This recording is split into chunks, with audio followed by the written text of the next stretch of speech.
Programa Palavra Espírita, apoio cultural, Pampeiro S.A. Drogaria São Francisco, sempre ao lado da comunidade. SEDIC, Sociedade Espírita Divulgadora Cultural. Sociedade Espírita Estudo e Caridade Lar de Joaquina. Escritório de Contabilidade Novo Tempo.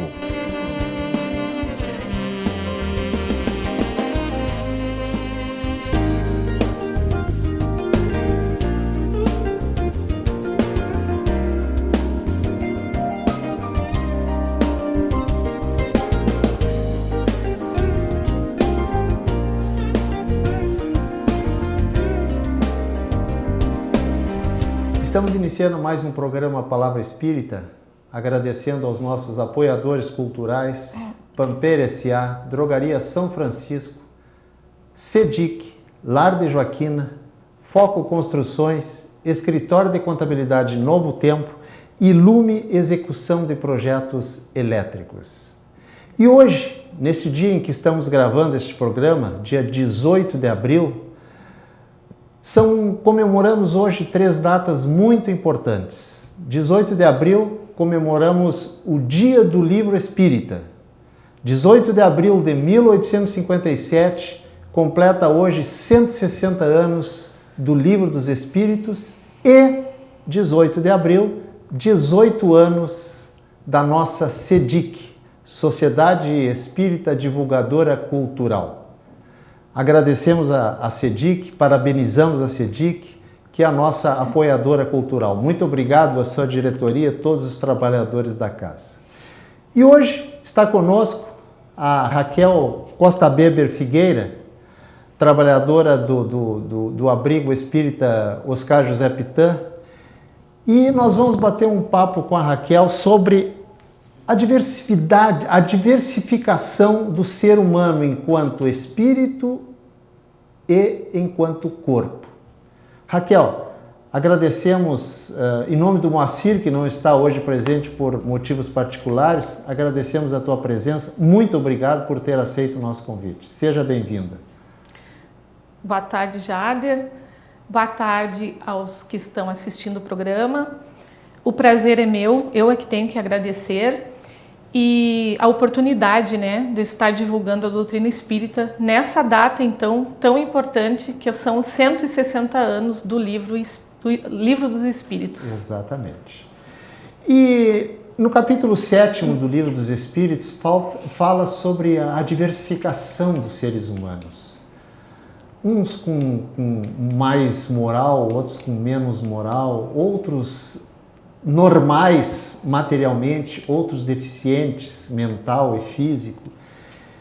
E eu te pergunto, Raquel, o que leva o ser humano a vir com tanta diversificação para esse planeta escola nesta encarnação?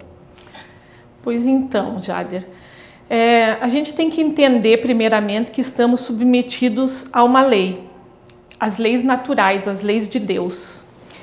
E o espírito, para evoluir, ele precisa se submeter à matéria. Porque a gente poderia nos perguntar, por que não ficamos só no plano espiritual, se nós somos espírito essencialmente? E aí então a gente vai buscar lá no Livro dos Espíritos, e Kardec questiona aos espíritos, tem essa dúvida.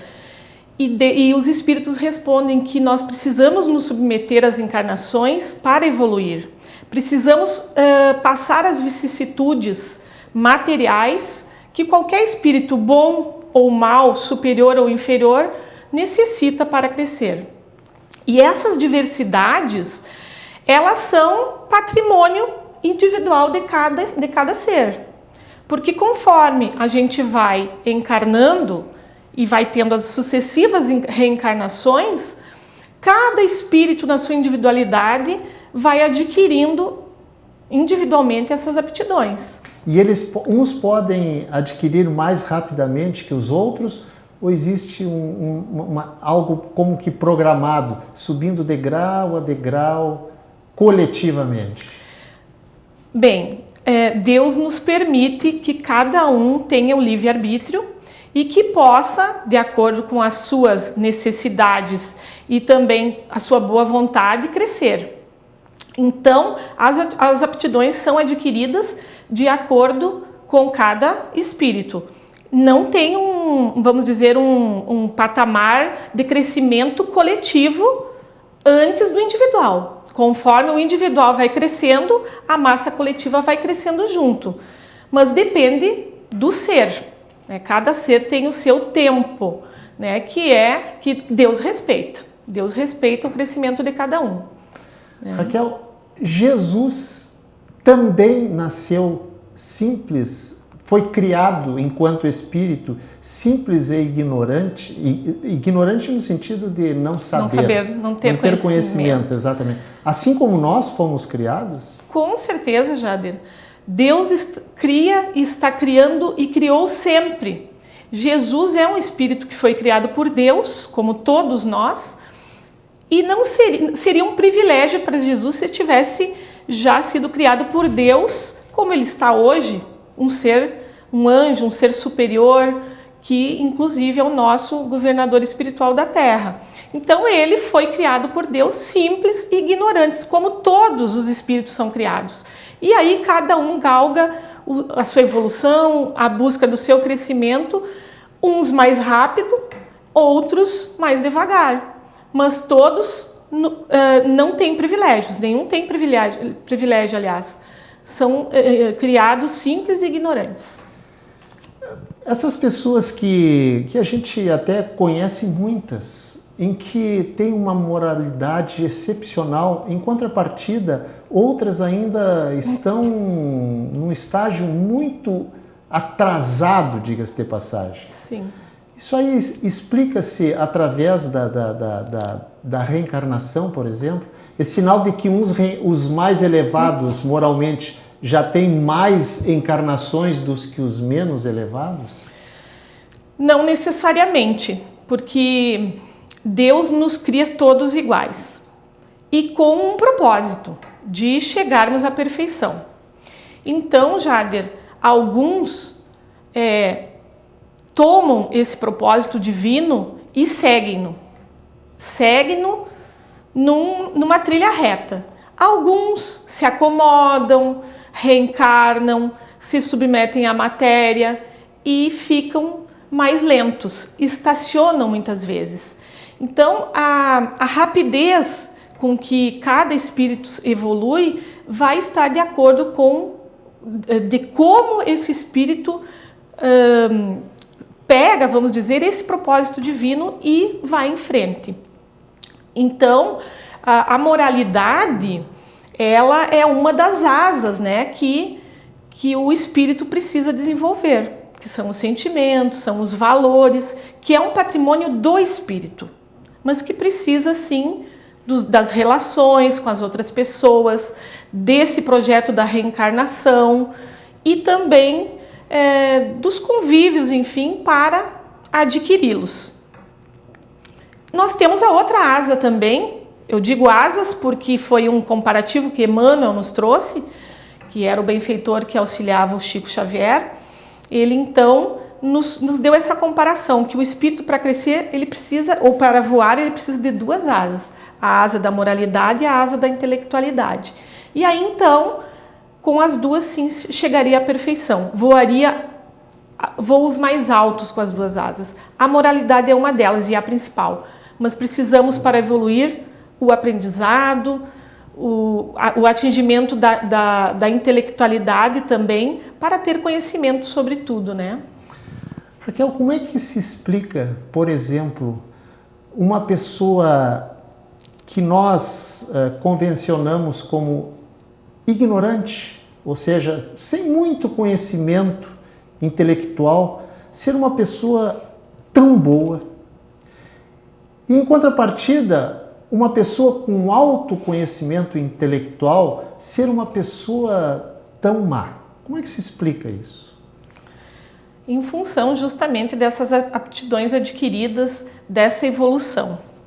A evolução ela não acontece em igualdade de condições. Quer dizer, tu não precisa crescer instantaneamente nas duas questões, a moral e a intelectual. Pode sim adquirir, por exemplo, numa existência, numa vivência, muita intelectualidade.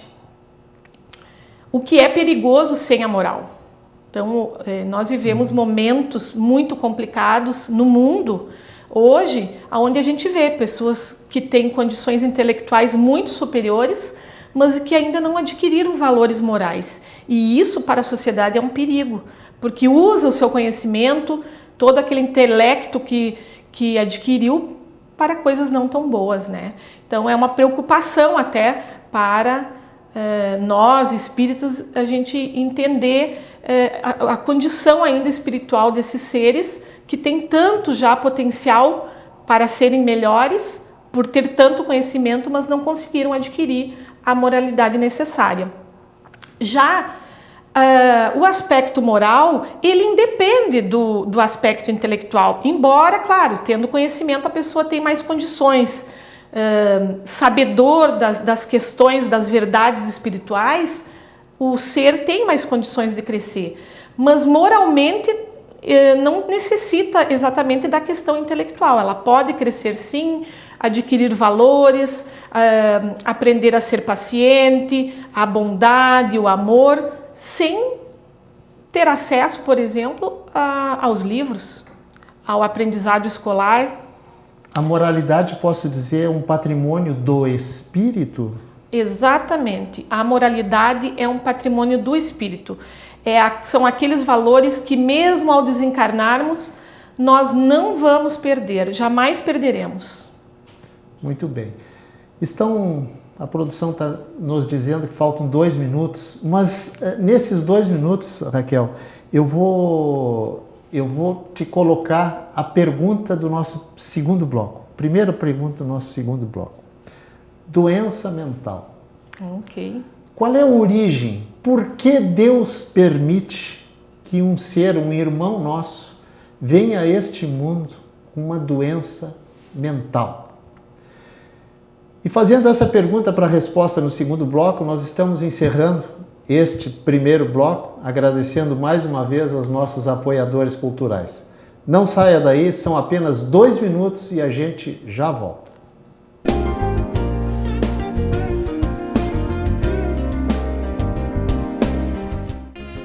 Programa Palavra Espírita, apoio cultural, Pampeiro S.A. Drogaria São Francisco, sempre ao lado da comunidade. SEDIC, Sociedade Espírita Divulgadora Cultural. Sociedade Espírita Estudo e Caridade Lar de Joaquina.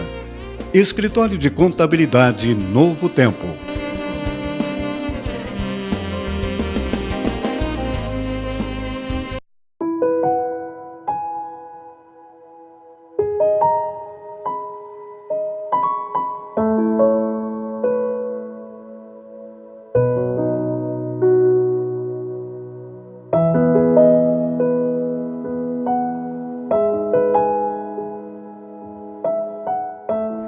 A nossa filha Esther nasceu no dia 6 de janeiro deste ano.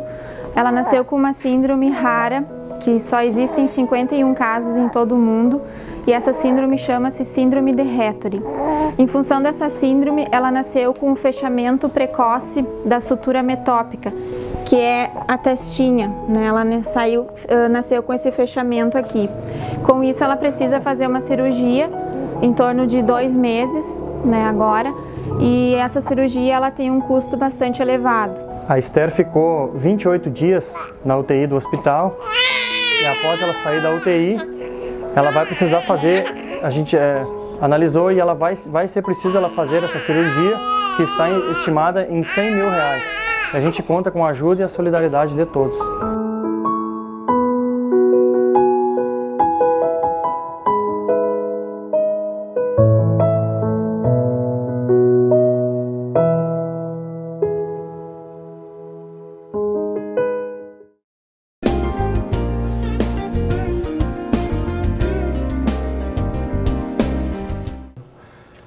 Estamos retornando ao segundo bloco do nosso programa Palavra Espírita, agradecendo aos nossos apoiadores culturais, Pampeiro S.A., Drogaria São Francisco, Sedic, Lar de Joaquina, Foco Construções, Escritório de Contabilidade Novo Tempo, Lume, Execução de Projetos Elétricos. Está aqui conosco a nossa amiga Raquel Costa Beber Figueira, do Abrigo Espírita Oscar José Pitã. E no final do primeiro bloco eu já encaminhei uma pergunta para ela sobre doenças mentais. Se as doenças mentais se originam no espírito ou são fruto do corpo? Ok, Jader. Bom, eu não sou uma pessoa técnica para falar em doenças mentais. Eu vou te falar no conhecimento espírita que eu tenho. Sim, até porque nós não estamos aqui para falar tecnicamente. Então, a questão da doença mental vai ter origem no espírito, ok? Por quê? Porque todos os patrimônios dos valores, das experiências, das decisões, de comportamentos, elas são patrimônio espiritual.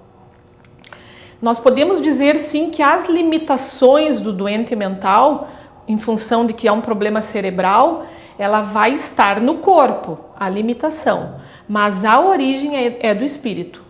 Então, a necessidade do espírito encarnar com um problema mental de ordem cerebral, seja a menos, seja mais grave, a origem é do espírito. Mas quero crer que exista uma razão muito séria para que um espírito reencarne em outras encarnações, como um deficiente mental. Qual é o conhecimento que a gente tem sobre essa questão? Não podemos julgar primeiramente e nem afirmar que são sempre expiações, por exemplo, né? Então, a gente sabe, por exemplo, de histórias de espíritos, numa comparação, que numa próxima encarnação vão ter que trabalhar com cegos. Reencarnou cego, pediu para reencarnar cego, para passar pela experiência, para que na outra encarnação pudesse, então, trabalhar com esses irmãos. O doente mental, é claro, o conhecimento que a gente tem é que é uma parada momentânea em função de algumas questões em vivências anteriores, geralmente ligadas à intelectualidade. Então, geralmente, né, pelo conhecimento que a gente tem, seriam problemas vinculados ao mau uso do intelecto. Muito bem. Agora me diz uma coisa, Raquel. Quando o corpo dorme, de um deficiente mental, por exemplo, quando o corpo dele dorme. O espírito, quando dorme, o corpo, ele sai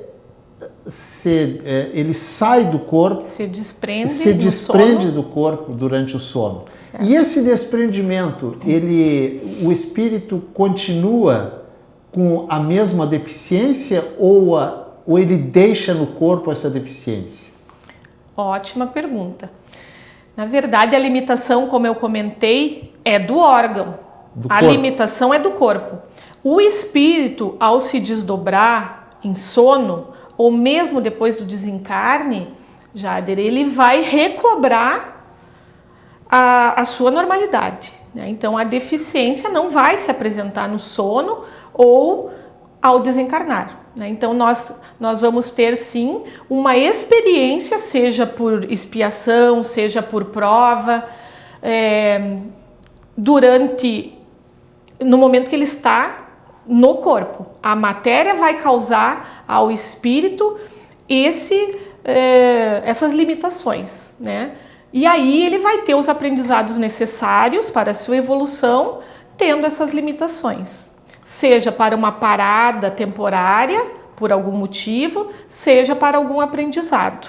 Mas o espírito recobrando no plano espiritual toda a sua consciência, ele tem noção, sim, da sua situação, do seu problema e de porquê, ou pelo menos da situação que ele está passando naquela experiência. Antes de encarnar, dependendo da sua evolução espiritual, o espírito ajuda a equipe espiritual encarregada daquela reencarnação a escolher as suas provas. Pelo menos isso é que a doutrina espírita fala. E o espírito, ele, digamos assim, ele chega a pedir para a espiritualidade para vir com uma determinada deficiência? Em alguns casos pode escolher, mas nem sempre as escolhas são do espírito, Jader. Por quê? Porque muitos de nós que ainda estamos na ignorância mesmo dos conhecimentos da espiritualidade, ainda somos muitos arraigados à maldade, à inferioridade mesmo, nós não temos muitas vezes condições de escolher. E aí Deus, através dos seus benfeitores, daqueles que nos auxiliam, dos nossos espíritos familiares, daqueles guias espirituais, o que a gente chama anjo da guarda, ou dos que são responsáveis pela reencarnação no plano espiritual, eles vão nos auxiliar nessas escolhas, porque eles têm o conhecimento de todas as nossas experiências e do que nós precisamos adquirir, melhorar, quais as oportunidades na experiência física vão ser de proveito. É correto dizer que essa equipe espiritual tem mais conhecimento das nossas necessidades na futura reencarnação do que nós mesmos? Com certeza, porque eles têm uma visão ampla das nossas experiências, o que nós muitas vezes mesmo não temos. Só conforme o espírito vai evoluindo, vai tendo mais condições morais de compreender, maturidade espiritual, ele vai tendo condições de discernir e de se resignar muitas vezes com expiações e provas que precisa suportar na encarnação para o seu crescimento. Nós falamos sobre deficiência mental, vamos falar agora um pouquinho sobre deficiência física no desencarne, após a morte. Certo. Um espírito que esteve nesta vida por 70 anos como um deficiente físico, é possível dizer-se que imediatamente após o desencarne ele já adquire a sua condição normal ou isso é muito relativo? Podemos dizer que pode ser relativo sim, Jader, porque nas condições espirituais que nós vivemos na Terra hoje, que é mediana, nós vivemos no mundo de provas e expiações, ainda com a maioria dos espíritos muito mais ignorantes do que melhorados, nós vamos verificar que no plano espiritual, após desencarnar, a maioria dos espíritos ainda tem a sensação daquela deficiência. E aí então ainda vai levar um tempo até recobrar e entender que não existe mais o corpo, né? Que ele não tem mais aquela deficiência. Mas dá para comparar a uma pessoa que se acorda e ainda está muito sonolenta e ainda está com resquícios do sono.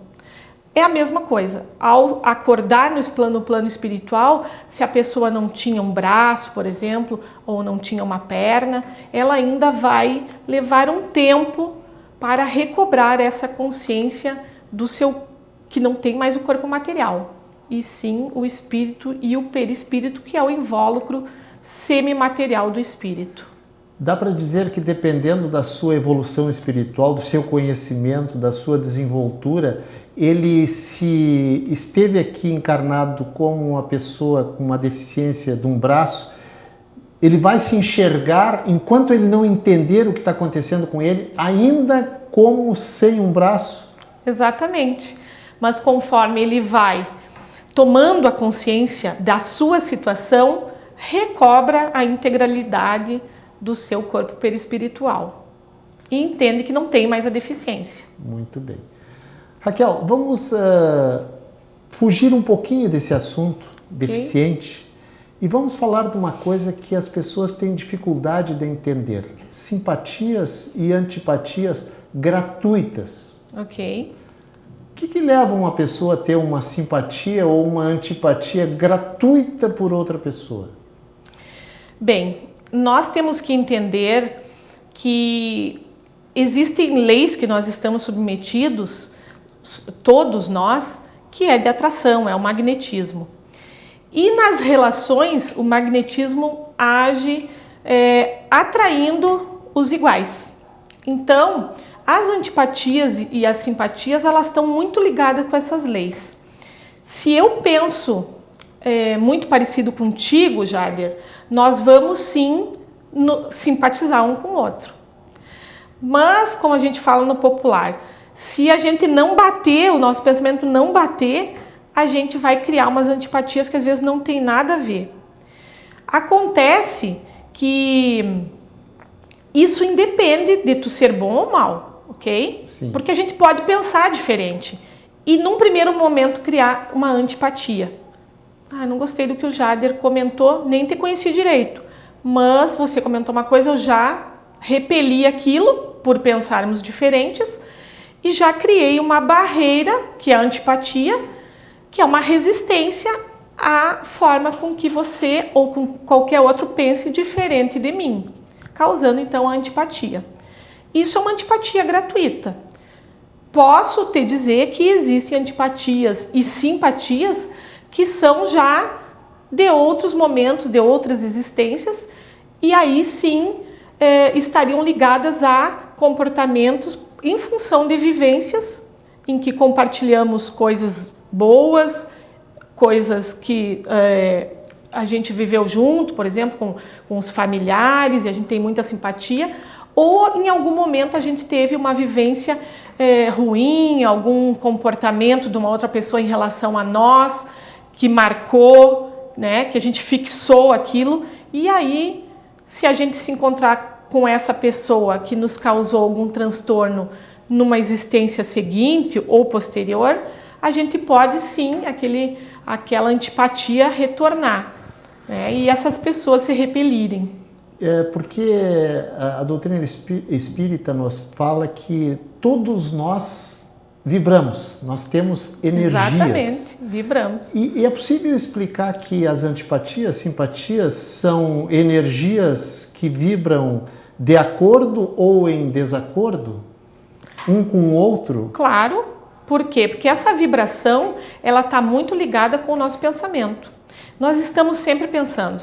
O que acontece? Os pensamentos são vibrações, são ondas. No momento que eu chego perto de ti, pensando coisas ruins, e você está numa outra sintonia, você vai repelir o que eu estou pensando. E por isso, você pode nem me conhecer, mas você pode não gostar de chegar perto de mim, criando assim uma antipatia. Mas o que acontece, e os benfeitores nos orientam, o próprio Emmanuel, que a gente não pode deixar uma antipatia, por exemplo, crescer, né? Faz parte do nosso crescimento espiritual que a gente desenvolva as relações da melhor forma possível. Então, se eu sentir uma antipatia por alguém, eu preciso quebrar aquele ciclo.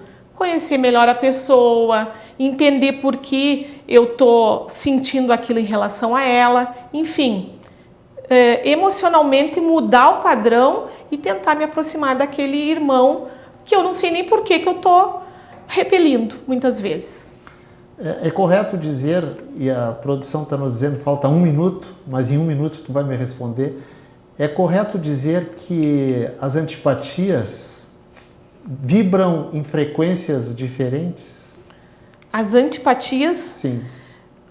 podem vibrar igualmente, né? Porque em muitos momentos a gente pode sim estar se repelindo por questões anteriores, mesmo querendo rumar para o mesmo lugar. Mas por questões espirituais, de existências anteriores, a gente tem essa antipatia. Agora, se for uma antipatia que não tem nada a ver, geralmente é em função de um pensamento diferente um do outro. E a regra geral, para finalizar, por uma pessoa que eu sinto antipatia gratuita, trabalhar em mim o sentimento de que esse sentimento gratuito é errado. É errado, com certeza. Não tem por que a gente ficar com uma antipatia gratuita se a gente nem se aproximou desse irmão. A gente não conheceu os valores, as coisas boas que ele tem, e a gente nem sabe se aquilo que a gente está pensando em relação a esse irmão é realmente concreto. Então a gente precisa sim quebrar essas barreiras e se aproximar para depois entender o porquê da antipatia. Muito bem. Agradeço a Raquel por ter aceito o nosso convite, ser disponibilizado, vir até aqui para esse papo agradável. Que bom. E estamos encerrando o nosso programa Palavra Espírita, agradecendo aos nossos apoiadores culturais, Pampeiro S.A., Drogaria São Francisco, CEDIC, Lar de Joaquina, Foco Construções, Escritório de Contabilidade, Ilume Execução de Projetos Elétricos.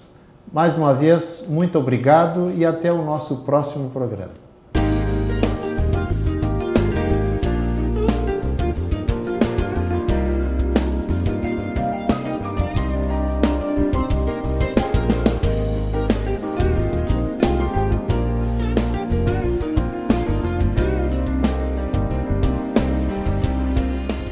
Programa Palavra Espírita, apoio cultural, Pampeiro S.A. Drogaria São Francisco, sempre ao lado da comunidade. CEDIC, Sociedade Espírita Divulgadora Cultural. Sociedade Espírita Estudo e Caridade Lar de Joaquina. Escritório de Contabilidade Novo Tempo.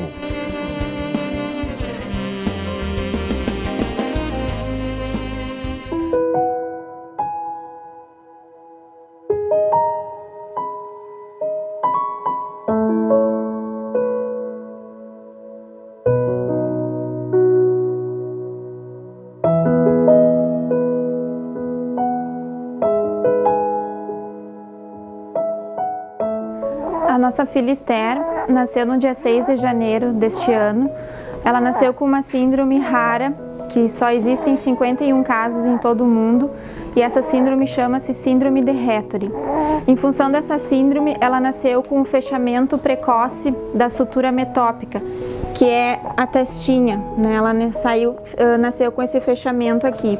Com isso, ela precisa fazer uma cirurgia em torno de 2 meses, né, agora, e essa cirurgia ela tem um custo bastante elevado. A Esther ficou 28 dias na UTI do hospital e após ela sair da UTI, ela vai precisar fazer, a gente analisou e ela vai ser preciso ela fazer essa cirurgia que está estimada em R$100 mil.